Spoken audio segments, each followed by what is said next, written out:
Hello guys, how are you? I welcome you all to again the awesome and amazing session on class 11th chemistry, chapter number 2, atomic structure part 4. In previous lecture, we have completed the Bose model, we have completed with the Planck's quantum theory, photoelectric effect, spectroscopy, subatomic particles and models of Thomson and Rutherford. Now in this lecture, we are going to deal with dual behavior of matters, Heisenberg uncertainty principle. We are going to deal with the reasons for failure of Bose model. Then we are going to deal with the main part of this chapter, which is quantum mechanical model. We are going to deal Schrödinger's equation, orbitals and quantum numbers, shapes of atomic orbitals, energies of orbital, and we are going to see the following laws, which is of Bohr law, Pauli exclusive principle, and Hund's rule of maximum multiplicity. Going further, in view of shortcoming of Bose model, it was a shortcoming atomic structure. Attempts were made to develop more suitable and general model for atom. There was a need to develop a more suitable and general model for atom. So two formulation which led to it were dual behavior of method and the Heisenberg uncertainty principle. So dealing with the first, we are going to deal dual behavior of matters. A French physicist de Broglie in 1824 proposed that matters like radiation should also exhibit dual behavior. It means it show a particle behavior as well as a wave-like behavior. It means that just a photon has a momentum as well as wavelength, because momentum is a particle property and wavelength is a wave property. So electron should also have a momentum as well as a wavelength. So de Broglie formulated a law, which was de Broglie's law, in which he formulated that lambda must be equal to h by mv, where lambda stands for wavelength, h for the Planck's constant, mv as we know is the momentum of the system. So lambda must be equal to Planck constant divided by momentum of the system. So where m is the mass of the body, v is the velocity, and p is its momentum. De Broglie's prediction was confirmed experimentally when it was found that electron beams undergo diffraction, a phenomena of waves. Hence, this fact has been put to use in making an electron microscope, which is based on the wave-like behavior of electron, just as an ordinary microscope utilizes wave nature of light. An electron microscope is a powerful tool in modern scientific research because it achieves a magnification of about 15 millionth time. Going further, there is a need to be noted that according to de Broglie, every object in motion has a wave characteristics. The wavelength associated with it, ordinary objects are so short because their masses are very huge. You can see that wavelength will be shorter because the mass of the particle will be larger. That their waves property cannot be detected. The wavelength associated with electron and subatomic particle, however, should be detected experimentally only, because electrons are not being seen from the naked eyes. The result obtained from the following problems proves this point qualitatively.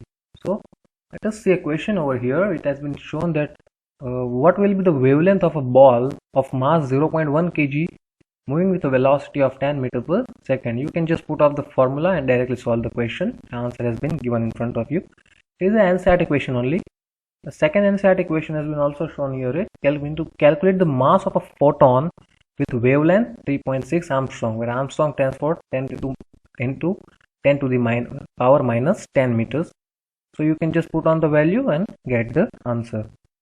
Going further, we are going to deal with the Heisenberg's uncertainty principle. It states that it is impossible to determine simultaneously the exact position and exact momentum of an electron. In short and simple term, we can say we can't find the position as well as momentum, which here momentum signifies velocity. You can see it has been shown that momentum here signifies velocity. So it states that we cannot find position as well as the velocity or the momentum of an electron. In finding one, we cannot find the other exact value. The formula has been given that delta x, which is change in displacement, into px, which is change in momentum, must be greater than or equal to h by 4 pi. So moving further, we are going to see an example which will clear your all doubts regarding the Heisenberg uncertainty principle. So the uncertainty principle can be best understood with the help of an example. The example here is given that suppose you are asked to measure a thickness of a sheet of paper and you are given a long meter scale, it would be not possible for you to measure the thickness of that page with the help of a meter scale, because the units which are been there are meaningless and inaccurate. In order to obtain an accuracy, you should use an instrument graduate with smaller unit. We can use a screw gauge or we can use a vernier caliper to find the thickness of page. Analogously, in order to determine the position of an electron, we must use a meter stick calibrated in unit of smaller than dimension of electron. So to find the position and the size of an electron, we should have a unit or a scale in which the units are lesser than the original units of electron. So to observe an electron, we must illuminate it with a light or electromagnetic radiation. The light used must have a wavelength smaller than the dimension of electron. Moving further, what is the significance of uncertainty principle? One of the important applications of the Heisenberg's uncertainty principle is that it rules out the existence of definite path or trajectory of electron and other similar particle. It will be more clear as you go further. The trajectory of an object is determined by its location and velocity which it follows. If we know where a body is at particular instant, and if we know its velocity and force acting on it at that instant, then we can tell whether the body would be sometimes later. So we therefore conclude that the position of an object and its velocity fix its trajectory.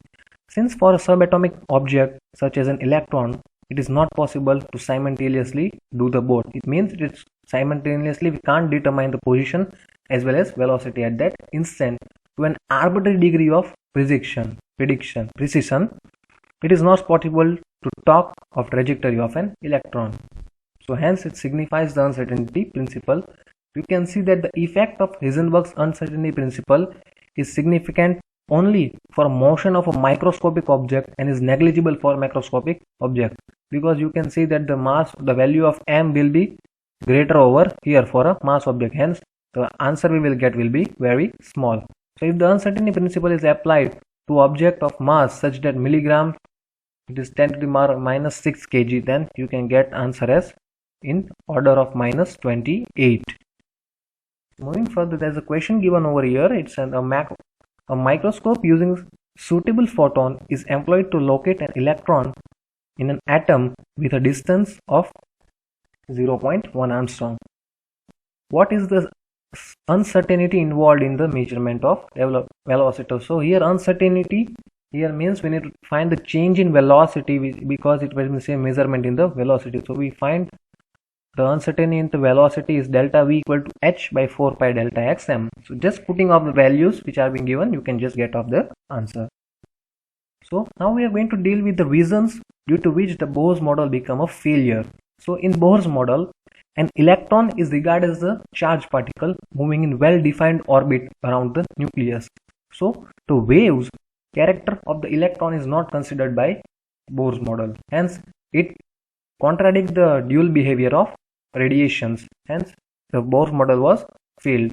The second point here states that further an orbit is a clearly defined path, and this path can completely defined only if both the position and velocity are known exactly at that same time. But we know that the Heisenberg uncertainty principle contradicted the law. In fact, a sight into the structure of atom was needed. It means we need to go more deeper into the structure of atom, which could account for the wave particle durability of matter and be consistent with Heisenberg's uncertainty principle. So we should have a new mechanics in which we should have a durability of matter which can consistent with Heisenberg's uncertainty principle, which should not contradict the Heisenberg's principle. So we came with the advent of quantum mechanics. So from here we are going to start with the main topic of this chapter, which is the quantum mechanics. So the quantum mechanical model of atom. So the classical mechanics based on Newton's law of motion successfully describes the motion of macroscopic objects such as falling stone or orbiting planets around the universe, which has essentially a particle nature behavior as shown in the previous section. However, it fails when applied to microscopic objects, because Newton's law can't be applied to the microscopic object like electrons or atoms or molecules. It is mainly because of the fact that classical mechanics ignores the concept of dual behavior of method. you should note over here. I would highlight for you the classical. Hello friends. Okay, the classical mechanics, you can see that ignores the concept of dual behavior of matter, especially for subatomic particle, because this was only made for macroscopic particles, and uncertainty principle also was contradicted by the classical physics.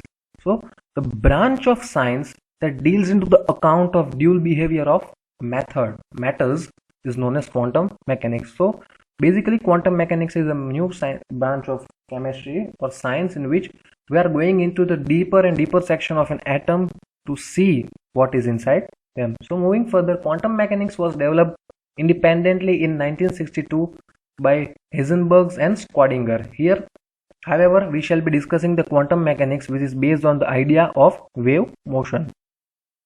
The fundamental equation of quantum mechanics was developed by Schrödinger. These are known as Schrödinger's equation, but these are more advanced topic which we are going to study in our college level topics. So this equation was incorporated with wave particle duality of matters as proposed by de Broglie in quite complex, and knowledge of mathematical was also used over here. So Schrödinger formulated an equation which was known as Schrödinger's equation, which is a very complicated equation which has been using mathematical formula.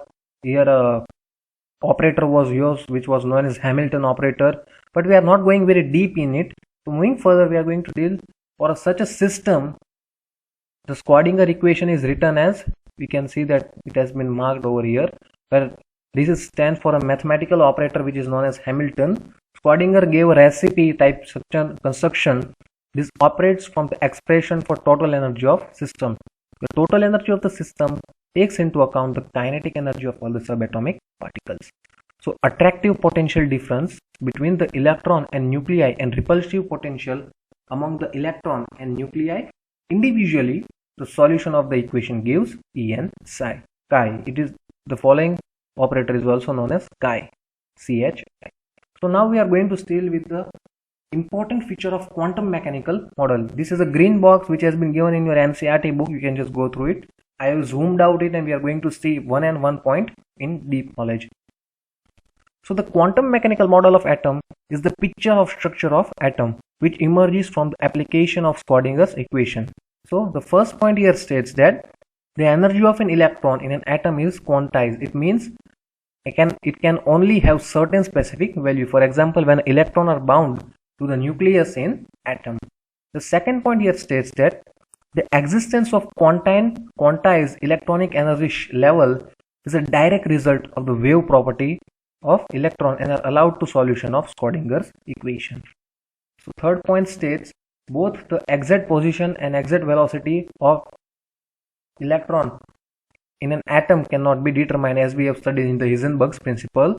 The path of an electron in atom therefore can never be determined on or known accurately. That is why, as we shall see later on, one talks about only probability for finding the electron. So now here from here, as we can't find the exact position of an electron, so we are going to a term which is, as we know, that it's a probability. So now we are going to talk about the term which is a probability of finding an electron in place the electron exists. So an atomic orbital is a wave function chi for electron in an atom. Whenever an electron is described by a wave function, we say that electron occupies that orbital. Since many such wave functions are possible for an electron, there are many atomic orbitals in an atom. This one electron orbital wave function or orbital from the basics of electronic structure of atom. In each orbital, the electron has a definite energy. It has been stated over here that the electron has a definite energy in each orbitals. An orbital cannot contain more than 2 electrons, which is a rule which we are going to study. In a multi-electron atom, the electrons are in various orbitals in the order of increasing energy. In the energy order also we are going to discuss further. For each electron of a multi-electron atom, there shall therefore be orbital wave function characteristics of the orbital it occupies. All the information about the electron in an atom is stored in its orbital wave function, which is chi, and the quantum mechanics makes it more possible to extract the information from the function. The fifth point states that the probability of finding an electron at a point within an atom is proportional to the square of the orbital wave function, it is chi square. The chi square is known as probability density as it is always positive. From the value of chi square at different point within an atom, it is possible to predict the region around the nucleus where electron will most probably be found. So the next topic is orbital and quantum mechanics, quantum numbers. So a large number of orbitals are possible in an atom. Qualitatively, this orbital can be distinguished by their size, shape and orientation. An orbital of same size means there is more chance of finding electrons near the nucleus. Similarly, shape and orientation means that there is more probability of finding the electron along the certain direction than along other. So atomic orbitals are precisely distinguished by what known as quantum number. So first quantum number we are going to discuss is principal quantum number. It has been defined by alphabet small n. The principal quantum number determines the size and to large extent the energy of orbitals. For hydrogen atoms and hydrogen-like species, energy and size of orbitals depends only on principal quantum number. So the principal quantum number also identifies the shell with which its electrons are staying. With the increase in the value of n, the number of allowed orbital increase, and it is given by n. It is not n2, it is n to the n square. So all the orbitals of a given value of n constitutes a single shell of atom and are represented by the following letters. It is known as k, l, m, n, and the n can be equal to 1, 2, 3 and 4 for k, l, m, n respectively. The second type of quantum number is azimuthal quantum number. It is also known as orbital angular momentum quantum number or subsidiary quantum number. It defines the 3D shape of the orbital. So it will be more clearly understood by example. You can see that when n equal to 1, then the value of L can only be 0. So for n equal to 2, the value will be 0 and 1. For n equal to 3, it will be 0, 1, 2 and 3. Third type of quantum number. Before it, we are going to see what is n plus L rule, I think so. So each subshell consists 1 or 4 subshell or sub-levels. The number of subshell in a principal is equal to the value of n. For example, in the first shell n equal to 1, there is only one subshell which correspond to L equal to 0. There are two subshell for L equal to 0 and 1, 3 for 0, 1, 2. So as it is azimuthal quantum number, this L is the number of subshells. So you can say that there's n. So for n and L, we can find the subcells notation. You can see that for n equal to 1 and L equal to 0, the subcell is 1s. For n equal to 2 and L equal to 0 is 2s, and you can just go on. Now we are going to deal with the third type of orbital quantum number, which is magnetic orbital quantum number. So directly seeing an example, what is it? For L equal to 0, the only permitted value of ml will be 0. For L equal to 1, m can be minus 1, 0 or 1. For 2, it is minus 2, minus 1, 0, plus 1, plus 2. So simply number of magnetic orbital quantum number is equal to 2L plus 1, where L value is been shown over here. Moving further, we are going to deal with each orbital in an atom, therefore is defined by a set of value for L, NL, M. An orbital described by a quantum number n equal to 2, L equal to 1 and m equal to 0 is an orbital in the p subshell of second shell. So table has been shown, you can just go through it. So now the fourth type is the electron spin quantum number. Two spin states of electron are normally represented by arrow, which are shown over here and here. The two electrons that have different ms, means magnetic spin values, it can be plus half or minus half, are said to be opposite spin. Orbital cannot hold more than 2 electron, and thus the one electron has plus half spin and the other at minus half spin. Example has been given using SPDF notation. Describe the orbitals with the following quantum numbers. So it has been given for n equal to 2 and L equal to 1. So it will be definitely 2p, it will be 4s, and it will be 5f, it will be 3d. Moving, we are going to deal with shapes of orbital, atomic orbital. You can just go through the figure which has been shown over here. That for S it is like this sphere. For P it is dumbbell. For D also it is dumbbell, and for F also it is multiple dumbbells. So you can just go through this figure a more clear structure has been shown over here. You can just go through it. It is very easy. You have to just remember it. Now we are going to deal with the energy of orbitals. So the energy of the orbitals have been, the order has been shown over here. It is 1s 2p, 1s 2s 2p, 3s 3p, 4s. Likewise the energy has been given and the energy order has been given. You can just learn it. Now we are going to deal with the fillings of orbital in an atom. The filling of electron into orbital are based on the three laws, which is Abbaugh law, Pauli exclusive principle, and Hund's rule. Dealing with the first, we are going to see the arrangement of orbitals within increasing energy on the basis of n plus L rule. So the n plus L rule, sorry friends, the table is not clearly visible. Let us see on the screen. Okay, so here friend, I have shown you the table once again. You can see that the n plus L rule state the more the n plus L, the more is the energy. So for 1s it will be 1, for 2s it will be 2, for 2p it will be 3. That's why, like going, you can find out the energy levels. So the above principle states that in the ground state of atom, the orbitals are filled in order of their increasing energy. So the energy level has been shown over here.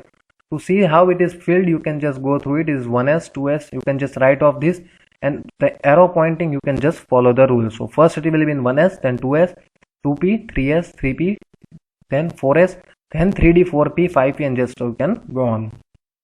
Now the Pauli exclusive principle, according to this principle, no two electron in an atom can have same set of 4 quantum numbers. The Pauli exclusive principle can also be stated as only 2 electron may exist in the same orbital, and this electron must be opposite spin.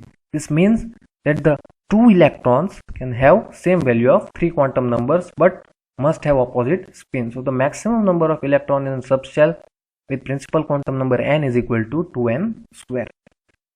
Next law we are going to deal is Hund's rule of maximum multiplicity. The rule states pairing of an electron in an orbital belonging to same subshell does not take place until each orbital belonging to same subshell has 1 electron each. That is, it is singly occupied, and the 6th electron will, or the 4th electron will enter in the first one after that. Since there are 3p, 5d and 7f orbitals, therefore pairing of electron will start in p, d, f respectively. So friends, here we have completed the chapter. We have completed all the topics of the chapter. Some things are been remembered like this, like we have not done here the electronic configuration because they are the easy topic which you just go through it. We have not gone in very deep about the atomic orbitals. You can just see a glance, have an NCERT. It is very easy topic. This also you can do it. So friends, thank you for watching. Have a smiley face always. You can see that life should be happy every day. So thank you for watching.